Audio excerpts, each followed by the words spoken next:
Dalam video ini, kita akan memeringkat aset paling umum yang diinvestasikan orang dari tingkat F hingga tingkat S, sama seperti yang kita lakukan dengan model bisnis. Sudah jelas ini bukan nasihat keuangan. Oke, kita hanya melihat data, keuntungan, dan risiko, lalu menumpuk semuanya ke dalam satu daftar tingkat untuk referensi yang mudah. Jadi, untuk membuatnya lebih sederhana, kita akan melihat apa yang secara statistik akan terjadi jika Anda menaruh $100.000 ke setiap tingkat. Beberapa akan menyusut, beberapa akan merangkak, dan beberapa akan membangun kekayaan yang mengubah hidup. Jadi, tanpa basa-basi lagi, selamat datang di Alux. Mari kita bahas. Baiklah, pertama, aset tingkat F pembangun kekayaan terburuk. Sekarang, aset tingkat F adalah jebakan keuangan. Oke, itu sebenarnya bukan investasi. Itu lebih seperti hobi, simbol status, atau perjudian langsung yang menyamar sebagai permainan kekayaan. Itu tampak menarik di permukaan, tetapi itu menghancurkan kekayaan seiring waktu. Pelanggar yang paling jelas adalah lotere dan perjudian. Oke, orang Amerika menghabiskan lebih dari $100 miliar per tahun untuk tiket, menurut Asosiasi Lotere Negara Bagian dan Provinsi Amerika Utara. Rata-rata orang dewasa membuang lebih dari $1.000 per tahun untuk mengejar jackpot ini.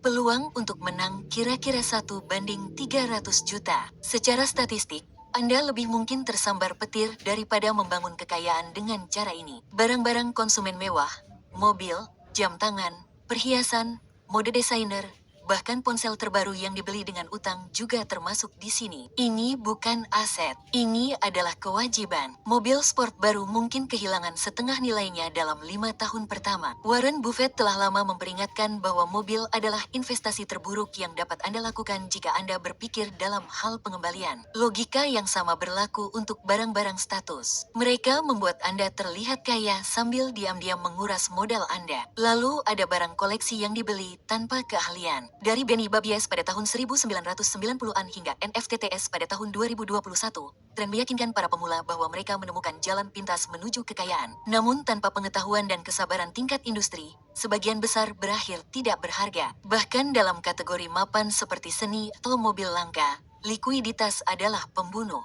Anda dapat memegang barang berharga, tetapi jika tidak ada pembeli yang datang, uangnya macet. Yang menyatukan semua aset FIR adalah kebingungan antara konsumsi dan investasi. Itu adalah pembelian emosional, bukan finansial. Aset real menghasilkan arus kas atau nilainya bertambah seiring waktu. Aset tingkat F, keduanya tidak. Oke, mereka menguras kekayaan Anda sambil menipu Anda agar mengira Anda sedang memainkan permainan uang. Sekarang, bayangkan menaruh $100.000 di sini. Dalam lotere, itu lenyap. Dalam barang mewah, nilainya kehilangan setengahnya hanya dalam beberapa tahun. Dalam barang koleksi spekulatif, mungkin tidak akan pernah menemukan pembeli. Alih-alih bertambah menjadi kebebasan finansial, 100.000 itu dimakan hidup-hidup oleh depresiasi, peluang buruk, dan janji-janji palsu. Sekarang, kita harus beralih ke aset tingkat D lemah, tetapi tidak putus asa. Sekarang, aset tingkat D berada pada satu tingkat di atas perangkap keuangan. Mereka dapat bekerja, mereka bisa, tetapi peluangnya bertentangan dengan Anda di sini. Mereka terlalu fluktuatif, terlalu tidak likuid, atau terlalu bergantung pada keberuntungan untuk membangun fondasi kekayaan yang stabil. Orang terkadang menang di sini, tetapi sebagian besar investor akhirnya kecewa. Komoditas seperti emas dan perak mendarat di sini di tingkat DOK. Mereka sering dipasarkan sebagai tempat berlindung yang aman, dan itu benar. Mereka telah menjaga kekayaan selama berabad-abad. Di masa krisis, seperti tahun 2008, emas melonjak lebih dari 25% dalam satu tahun. Namun, jika dilihat lebih jauh, ceritanya akan berbeda. Menurut Dewan Emas Dunia, pengembalian tahunan emas jangka panjang selama 50 tahun terakhir adalah sekitar 7 hingga 8%. Lebih rendah dari saham dan hanya sedikit di atas inflasi. Komoditas tidak menghasilkan arus kas. Mereka hanya diam di sana. Sebagai lindung nilai, mereka masuk akal. Sebagai pembangun kekayaan inti, mereka mengecewakan. Properti sewa tunggal juga dapat masuk ke tingkat D, terutama untuk tuan tanah kecil. Di atas kertas, kedengarannya sederhana, bukan? Beli rumah, sewakan, biarkan penyewa membayar hipotek. Kenyataannya, itu berantakan. Risiko kekosongan, pajak properti, biaya pemeliharaan, dan kenaikan suku bunga seringkali mengubah perhitungan dari arus kas positif menjadi negatif. Data Biro Sensus menunjukkan bahwa pemilik rumah kecil yang hanya memiliki satu properti, seringkali menghadapi risiko gagal bayar dan kekosongan tertinggi. Tanpa skala, real estate sewaan menjadi sangat rapuh. Dan itulah yang mengikat aset tingkat D, kerapuhan. Mereka mungkin berfungsi dalam kondisi sempurna, tetapi tidak memiliki daya tahan. Mereka bergantung pada pengaturan waktu pasar, menghindari nasib buruk, atau mendapatkan setiap variabel dengan benar. Dan itu tidak akan selalu terjadi. Di tingkat D, 100.000 Anda tidak langsung hancur seperti di tingkat F, tetapi stagnan atau berkurang secara perlahan. Dan jelas, itu bukan tujuannya, bukan. Tujuannya adalah untuk membangun kekayaan Anda dan tidak hanya mempertahankannya, tetapi menumbuhkannya secara konsisten dari waktu ke waktu. Dan kami akan memberi Anda semua pengetahuan dan keterampilan yang dibutuhkan untuk melakukan itu dalam aplikasi Alux. Kami telah membantu ribuan pengusaha dan orang-orang berprestasi tinggi untuk meningkatkan kehidupan mereka secara finansial, tetapi juga secara intelektual, emosional, fisik, bahkan romantis. Kami memberikan Anda paket lengkap dalam hal kesehatan menyeluruh di sini. Jika Anda mengunduh aplikasi Alux dan memindai kode QR ini, Anda akan mendapatkan diskon 25% untuk keanggotaan tahunan Anda. Sampai jumpa di dalam. Tetapi sementara itu, mari kita kembali ke daftar aset kita. Oke, baiklah. Aset tier. Rata-rata, tetapi tidak terlalu menarik. Aset di tier adalah aset yang biasa-biasa saja. Aset tersebut bukan penipuan. Aset tersebut bukan jebakan, tetapi juga bukan mesin kekayaan. Aset tersebut biasanya mengikuti inflasi, terkadang bahkan memberikan keuntungan yang stabil, tetapi jarang mempercepat seseorang menuju kemandirian finansial mereka sendiri. Obligasi adalah contoh paling jelas di sini. Obligasi Treasury AS dianggap sebagai salah satu aset teraman di tingkat ini. Investor membelinya untuk stabilitas, bukan untuk pertumbuhan. Dan stabilitaslah yang mereka dapatkan. Selama 30 tahun terakhir, obligasi pemerintah AS bertenor 10 tahun telah menghasilkan sekitar 4 hingga 5% per tahun dibandingkan dengan lebih dari 10% untuk S&P 500. Obligasi melindungi kekayaan, tetapi tidak melipat gandakannya. Obligasi setara dengan memarkir uang Anda di garasi. Aman, tetapi tidak menghasilkan apa-apa. Lalu ada REIT, atau perwalian investasi real estate. Mereka juga berada di tingkat C. Mereka memberi orang eksposur ke pasar properti tanpa perlu mengelola penyewa atau membeli bangunan secara langsung. REIT seringkali membayar dividen yang menarik, membuatnya populer di kalangan investor yang berfokus pada pendapatan, tetapi sangat sensitif terhadap siklus suku bunga. Pada tahun 2022, ketika Federal Reserve menaikkan suku bunga secara agresif, indeks suku bunga ekuitas FTSE Nari kehilangan lebih dari 25%. Dalam jangka panjang, REIT berkinerja buruk dibandingkan indeks pasar saham secara luas sambil membawa volatilitas yang lebih tinggi. Mereka berguna dalam portofolio, tetapi tidak dominan. Lalu ada barang koleksi dengan keahlian. Oke, seni, mobil antik, jam tangan langka. Tidak seperti tren spekulatif tingkat F, pasar ini nyata dan kekayaan telah diperoleh oleh para kolektor yang cerdas. Laporan Seni dan Keuangan Deloitte tahun 2023 menemukan bahwa individu dengan kekayaan bersih sangat tinggi kini mengalokasikan sekitar 5% dari portofolio mereka untuk seni. Namun, inilah masalahnya. Oke, likuiditas. Menjual Picasso atau Rolex dengan harga yang tepat dapat memakan waktu berbulan-bulan, bahkan bertahun-tahun. Kecuali Anda sudah memiliki jaringan, investasi ini seringkali berakhir sebagai simbol status alih-alih aset penghasil uang. Aset tingkat C memiliki satu kesamaan. Aset ini baik-baik saja. Aset ini tidak akan menghancurkan Anda, tetapi juga tidak akan membuat Anda kaya. Aset ini berfungsi paling baik sebagai alat diversifikasi, hal-hal yang Anda taburkan ke dalam portofolio untuk memperlancar risiko Anda. Tetapi aset ini bukanlah pendorong utama penciptaan kekayaan. Namun, kita akan membahasnya. Berikutnya adalah aset betier. Aset ini solid, tetapi bukan yang terbaik dari yang terbaik. Meskipun aset betier adalah tempat pembangunan kekayaan nyata mulai terasa andal, aset ini bukanlah aset yang mencolok. Mereka tidak memerlukan koneksi orang dalam dan jutaan orang telah menggunakannya untuk mencapai kemandirian finansial. Mereka terus bertambah. Mereka terbukti dan mudah diakses. Satu-satunya alasan mereka tidak mendapat peringkat lebih tinggi adalah karena aset lain mengungguli mereka selama beberapa dekade atau menawarkan lebih banyak leverage. Dana indeks adalah landasan di sini.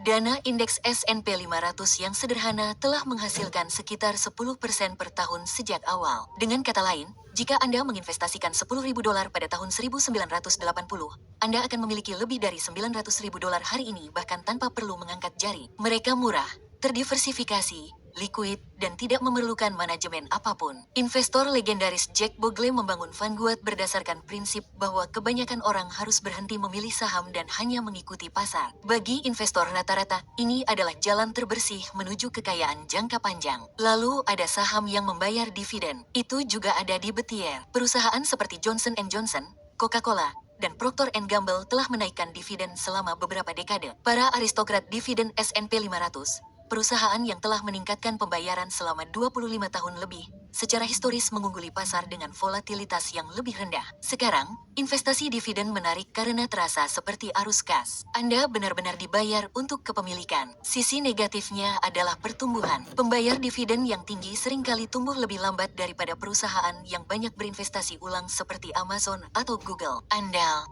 ya, meledak. Tidak.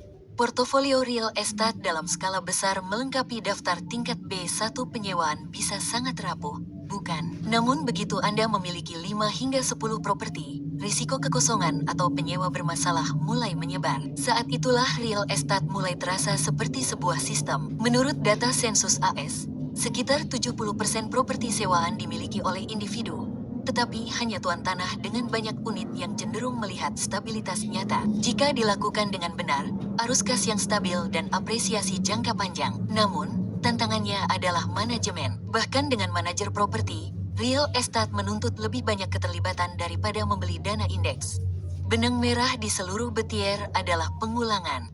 Aset-aset ini tidak bergantung pada keberuntungan atau waktu yang tepat. Aset-aset ini bekerja bagi siapa saja yang bertahan, tetapi tidak memiliki keuntungan, daya ungkit, atau skalabilitas seperti aset-aset tingkat teratas. Jadi, apa yang terjadi jika Anda menaruh $100.000 ke aset tingkat B? Uang itu akan berhasil. Dalam dana indeks, uang itu dapat berkembang menjadi $1 juta dalam 30 hingga 35 tahun. Dalam saham dividen, uang itu dapat terus memberi Anda penghasilan $3 hingga $5.000 per tahun sambil terus bertumbuh. Dalam real estate, uang itu dapat dimanfaatkan menjadi beberapa unit yang menghasilkan arus kas bulanan. Beralih ke aset tingkat A di sini. Aset itu kuat, tetapi menuntut. Aset tingkat A adalah tempat permainan kekayaan berubah. Aset itu memiliki potensi untuk menghasilkan kekayaan yang serius, tetapi tidak ramah bagi pemula. Oke, aset itu menuntut banyak modal, banyak keterampilan, atau banyak kesabaran. Tetapi jika Anda dapat melewati rintangan-rintangan itu, Anda akan mendapatkan imbalan yang jauh lebih besar daripada aset-aset. Suka pakai Chrome karena top up sama transfernya gratis. Gue suka banget pakai Chrome karena bunganya tinggi. Bisa pakai Kris buat ngamen, bikinnya di aplikasi GoPay Merchant gratis. Ekuitas swasta dan modal Ventura mendominasi tingkat AOK. Secara historis, dana ekuitas swasta telah menghasilkan antara 12 hingga 15% per tahun, secara konsisten mengalahkan pasar publik. Laporan Bay dan Company 2023 mengonfirmasi bahwa dana ekuitas swasta tingkat atas masih mengungguli bahkan setelah dikurangi biaya. Imbalannya adalah aksesibilitas. Dana ini biasanya membutuhkan setidaknya $250.000 untuk masuk dengan uang Anda terkunci selama 7 hingga 10 tahun. Anda juga memerlukan jaringan yang tepat untuk mendengar tentang mereka. Kami punya video tentang ekuitas swasta jika Anda ingin melihatnya. Kami akan menautkannya di deskripsi. Lalu ada waralaba. Itu juga duduk kokoh di tingkatan. Modelnya sendiri sangat kokoh. Anda membeli merek yang sudah terbukti dengan sistem pemasaran dan pelanggan yang sudah ada. Waralaba teratas seperti Chick-fil-A, McDonald's, atau Domino's dapat menghasilkan laba 6 digit per lokasi. Dan menurut Franchise Business Review, operator rata-rata memperoleh laba tahunan sebesar $80.000 hingga $100.000. Namun, hambatannya sangat besar. Oke, membuka satu rumah bisa menghabiskan biaya mulai dari $500.000 hingga lebih dari $1 juta. Dan tidak semua orang disetujui oleh perusahaan. Bukan berarti waralaba tidak berhasil. Hanya saja, hanya sedikit orang yang benar-benar mampu membeli rumah yang bagus. Lalu, ada real estate komersial. Itu melengkapi tingkatan A sementara sewa rumah keluarga tunggal bisa jadi agak goyah. Properti komersial, apartemen keluarga multi, gedung perkantoran, atau pusat perbelanjaan meningkatkan pendapatan dengan cara yang tidak bisa dilakukan oleh tuan tanah kecil. Menurut CBRE, Real Estate Komersial AS menghasilkan pengembalian tahunan sekitar 9% selama 25 tahun terakhir. Namun, sekali lagi, tiket masuknya cukup mahal. Bahkan properti multi keluarga yang sederhana mungkin berharga $1 hingga $5 juta dan pemberi pinjaman mengharapkan ekuitas yang signifikan di muka. Pola di seluruh tingkatan cukup jelas. Oke. Aset-aset ini adalah mesin kekayaan yang terbukti yang menuntut pembelian serius. Itu bukan tren yang berisiko. Itu tidak bergantung pada keberuntungan. Sistem-sistem ini dapat ditingkatkan skalanya dan menghasilkan laba yang besar jika Anda mampu memainkannya. Jadi, bagaimana jika Anda menaruh $100.000 di sini? Maksud saya, itu hampir tidak cukup untuk masuk ke sini. Itu mungkin dapat membelikan Anda saham minoritas dalam transaksi ekuitas swasta kecil, berfungsi sebagai uang muka untuk properti komersial sederhana, atau menutupi biaya waralaba, tetapi tidak untuk pembangunannya. Tingkatan menunjukkan kepada Anda bahwa modal adalah penjaga gerbang. Peluangnya besar, tetapi dengan 100.000, Anda masih berada di luar dan melihat ke dalam. Dan terakhir, kita memiliki aset tingkatan S ini, mesin kekayaan. Aset tingkatan S adalah permata mahkota dari pembangunan kekayaan. Oke, aset-aset ini menggabungkan pertumbuhan, leverage, dan skalabilitas dengan cara yang tidak dapat dilakukan oleh aset tingkatan yang lebih rendah. Di bagian paling atas adalah memiliki bisnis Anda sendiri. Menurut Biro Sensus AS, lebih dari 70% jutawan adalah pengusaha. Bisnis yang menguntungkan membayar Anda 2 kali lipat. Pertama melalui arus kas yang stabil dan kemudian ketika Anda menjualnya dengan kelipatan pendapatan. Misalnya, perusahaan saus kecil yang menghasilkan laba $500.000 per tahun mungkin dijual seharga 2 hingga 5 juta, tergantung pada pertumbuhannya. Tidak ada saham atau obligasi yang dapat memberikan keuntungan asimetris seperti itu. Berikutnya adalah ekuitas di perusahaan dengan pertumbuhan tinggi. Pendiri perusahaan rintisan, karyawan awal, atau investor malaikat yang masuk lebih awal pada Tesla, Amazon, atau Nvidia berikutnya dapat melihat keuntungan yang mengubah hidup. Investasi $10.000 dalam IPO Amazon tahun 1997 akan bernilai lebih dari $1,6 juta saat ini. Ini adalah keuntungan yang langka. Tetapi ketika berhasil, itu akan membangun kekayaan lintas generasi. Kategori tingkat S modern lainnya adalah aset digital yang dapat diskalakan. Ekonomi kreator bernilai lebih dari $100 miliar pada tahun 2022 dengan kreator teratas menghasilkan jutaan dolar setiap tahunnya. Skalabilitas adalah alasan mengapa aset digital memiliki nilai yang sama dengan bisnis dan ekuitas. Pola di seluruh tingkat S adalah leverage, uang, teknologi, atau orang bekerja untuk Anda. Bukan sebaliknya, tidak seperti aset tingkat rendah yang bergantung pada peracikan lambat atau kerja keras pribadi. Aset tingkat S berlipat ganda karena skalanya jauh melampaui usaha pribadi Anda. Bagi sebagian besar orang, investasi cerdas berarti menaruh uang Anda pada aset yang terbukti stabil dan berlipat ganda seiring waktu. Ya, oke, ada lapisan yang lebih dalam, strategi yang kompleks, permainan tingkat tinggi, tetapi Anda tidak membutuhkannya untuk membangun kekayaan. Anda hanya perlu konsistensi, kesabaran, dan disiplin untuk menghindari jebakan yang kami beri peringkat di bagian bawah. Baiklah, Alexa, itu saja dari kami hari ini. Kami harap Anda menikmati yang ini. Terima kasih telah meluangkan waktu bersama kami. Sampai jumpa di lain waktu. Sampai